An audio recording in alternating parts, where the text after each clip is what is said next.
yourself. What do you think about the program so far? How are you finding it? It's been great. We met amazing influencers and people with the same interests. So we learned Recommendation for the next leaders, for example. So they told me about you, obviously, Sim, and they told me that it's a great program, so I joined it. And after that, we will like you to, just summarize your thoughts and the last opinion for yours. Who was previously an Armenian politician, physicist, and computer scientist, but now serves as the president of Armenia.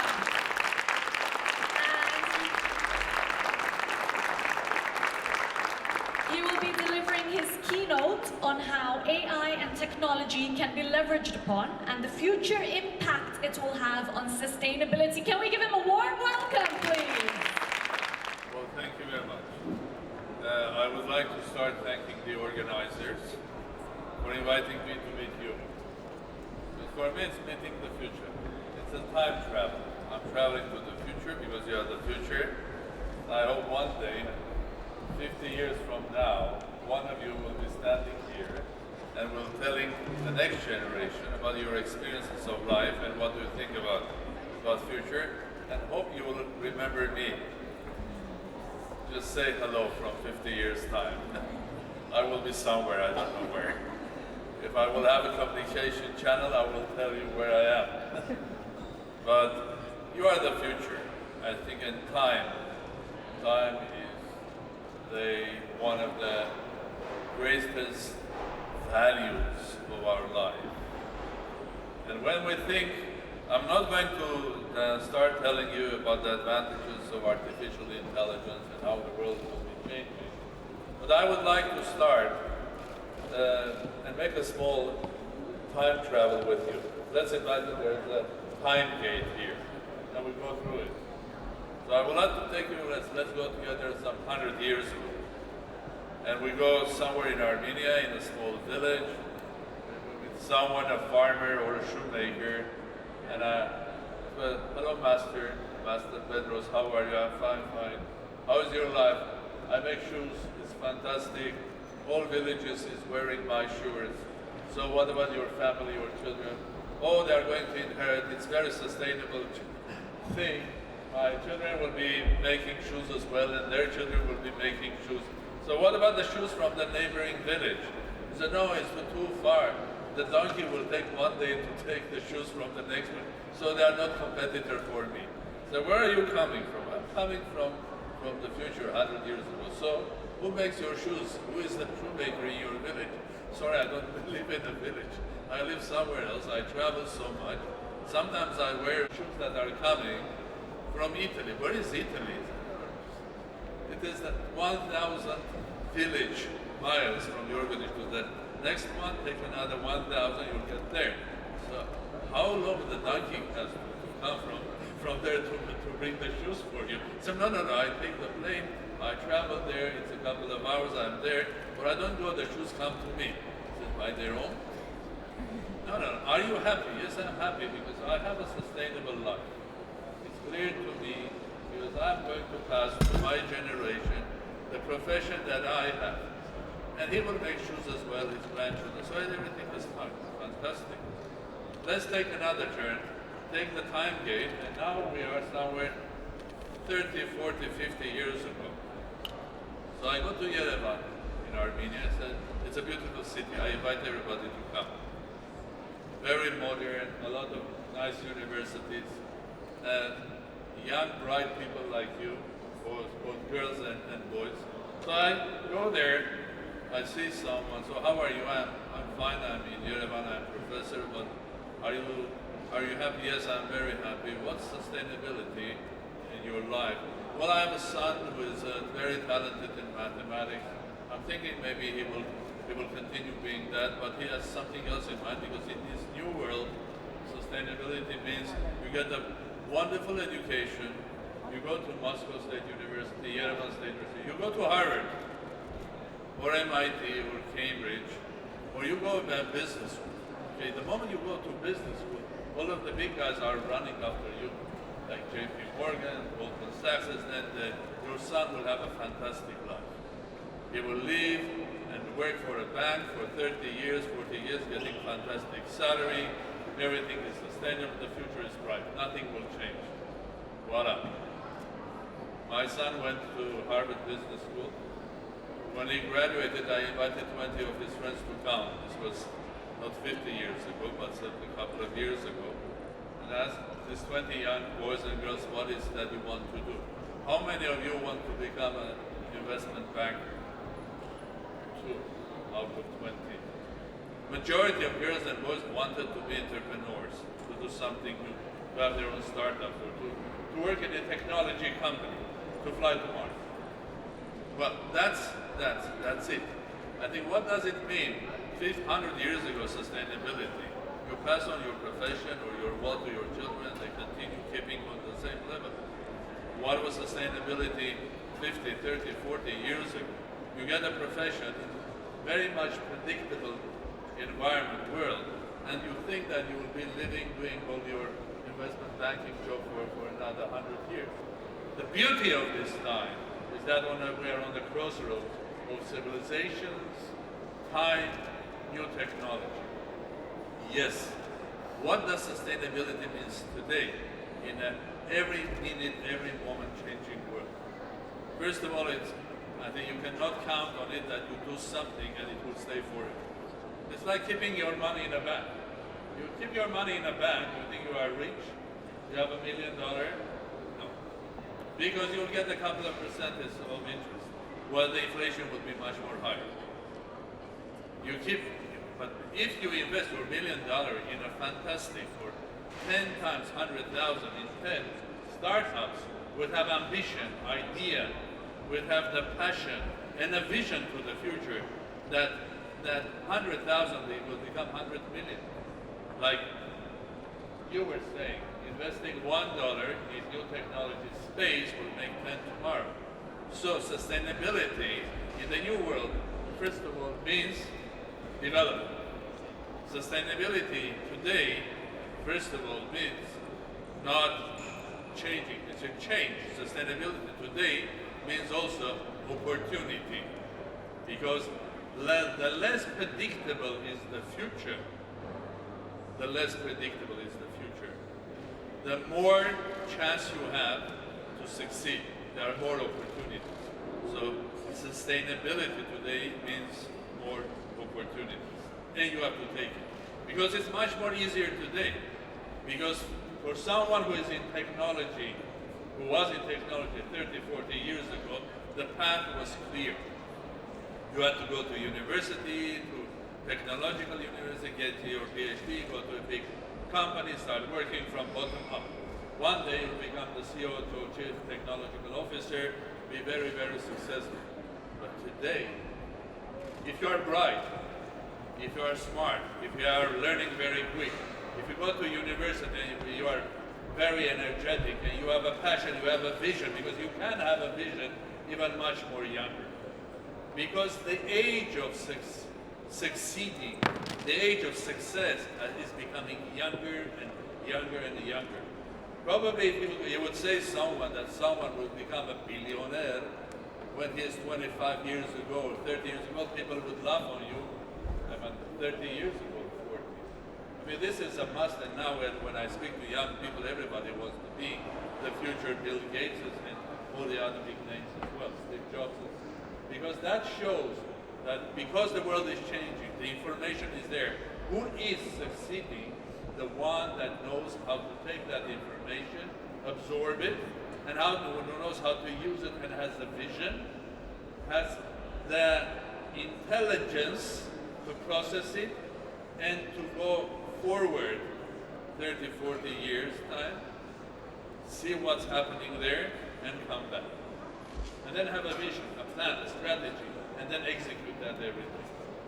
So, which type of a world do you want to live? The world that was 100 years ago, when the villager Pedros was making his shoes and by passing that wonderful experience of the fantastic craft to his child, or in a world that each of you will have an opportunity to make your own success. You are human. The biggest in my personal life, I was born back in Soviet Union, went to school there, and when I was very, very small, the first man went to space. Early 1960s. What was that man's name? Yuri Gagarin. First the Soviet Union. It looked like some sort of a science fiction, a fairy tale. How on earth man can go to the space? Although we had the cars, we had airplanes. From that day, I have a dream to fly to space. And each time of my life, I'm thinking, will I be able to fulfill that or not? First, I was scientist, and to get into space, you had to be physically strong, astronaut or test pilot. So there was no way for a young mathematician whose day and night was about science, technology, would have been flying. Then I became a diplomat, then I became prime minister. Then I left that, became a free man, started going business, too busy making money, but the dream was there. When I get very close, when I had enough money, I wanted to become a space tourist, so to pay these millions of dollars to fly, then I became president. So, how on earth do I fly? Well, I'm still dreaming. Maybe I will become the first president that will fly into space. And I agree with you.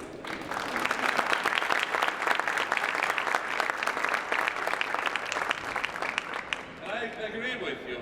I think investing in space, investing in new technology, in genetics, in artificial intelligence, I think that's the future.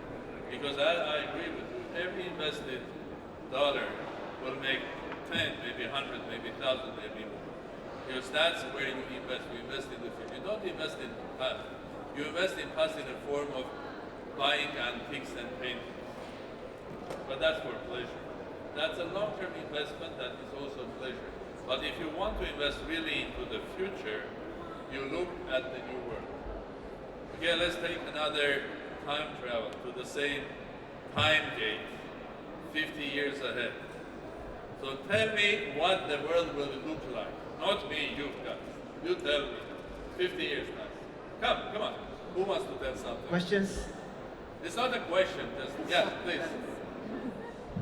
I think the future would be unpredictable. I think no one could explain. I think people like youth here. Try. I think youth will make a very large change in the world today by doing sustainable things and doing actions that help the environment and stuff. Okay. Who else? Please. Hopefully we're going to evolve beyond conflict and learn how to solve our problems without wars, without fighting each other. Fine. Okay. I'm thinking more like teleportation and like if you want to go from one country to another, like just with a snap we can go flying okay. cars Okay, and it will happen. Don't worry.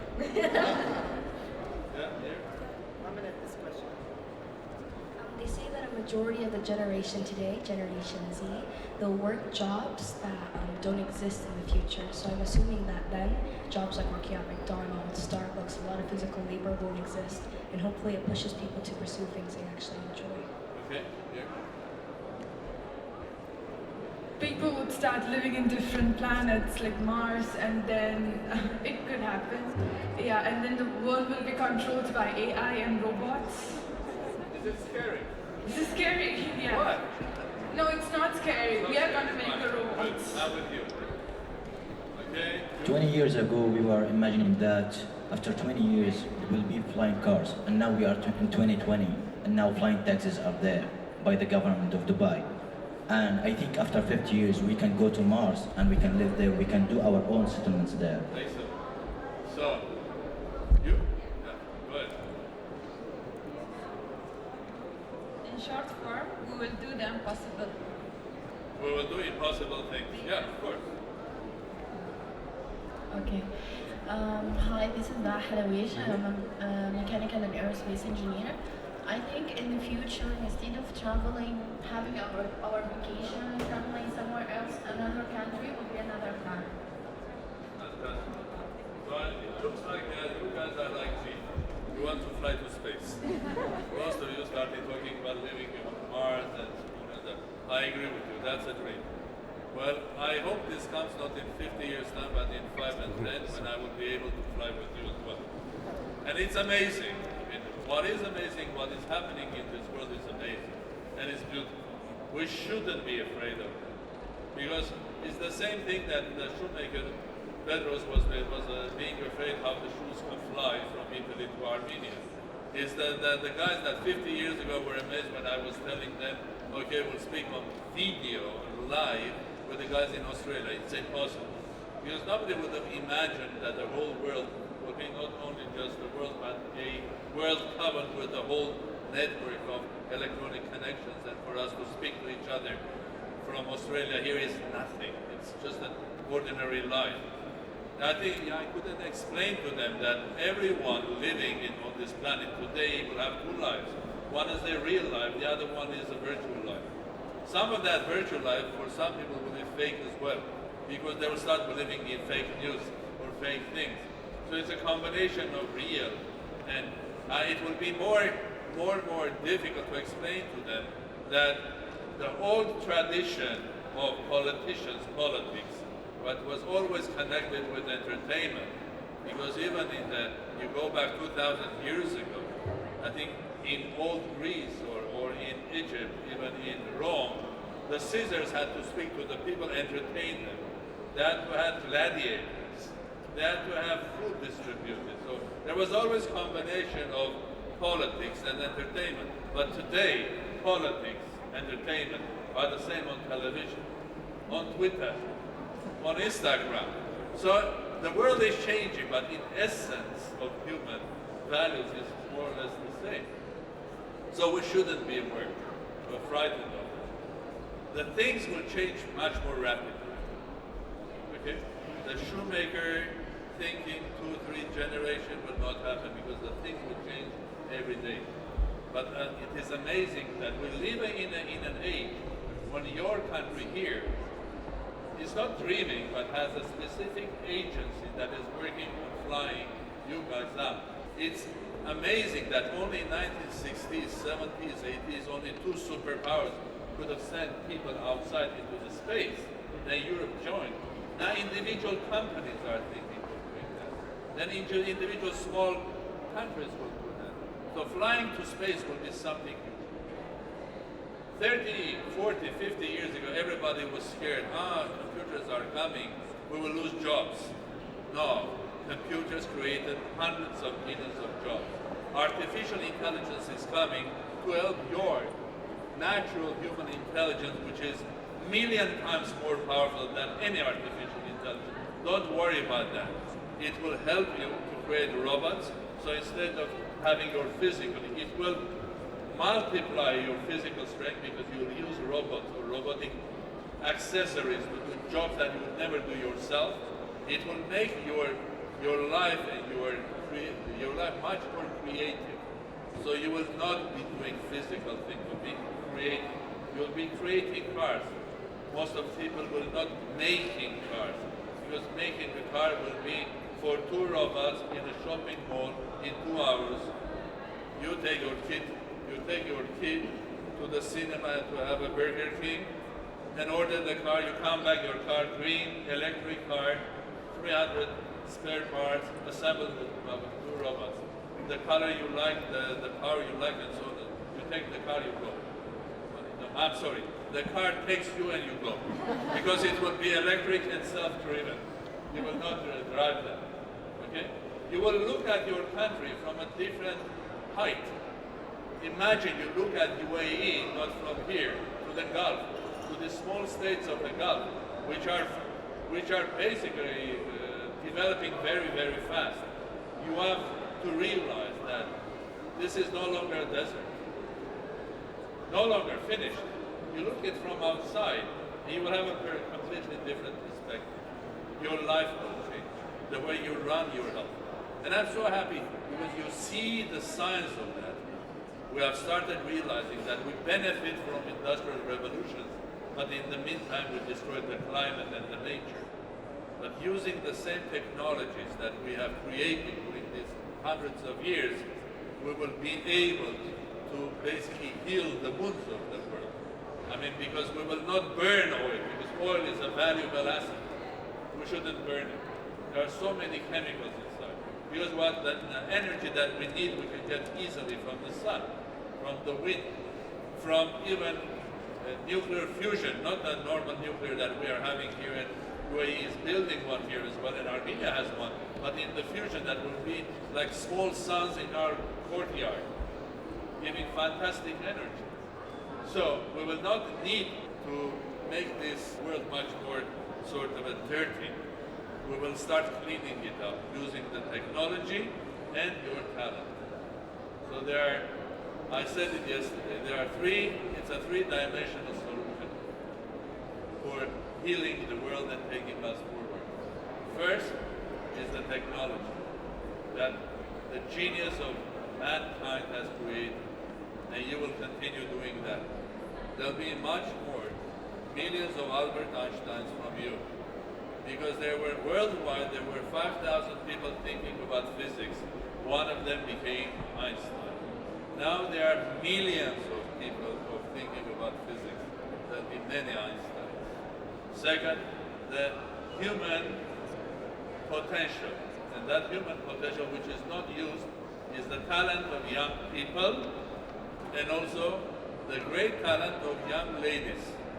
The world 100 years ago, the shoemaker's wife was only cooking. Now she is an engineer. And this is the half of the 10 billion people. Another 5 billion will start contributing to that. And the third one, we have to be smart. Technology will change also the way we run, make decisions, and run our country. So God help us to be smart enough. We shouldn't be afraid of technology. The only person that we should be afraid is us. Because we can use the nuclear for the benefit or for destruction.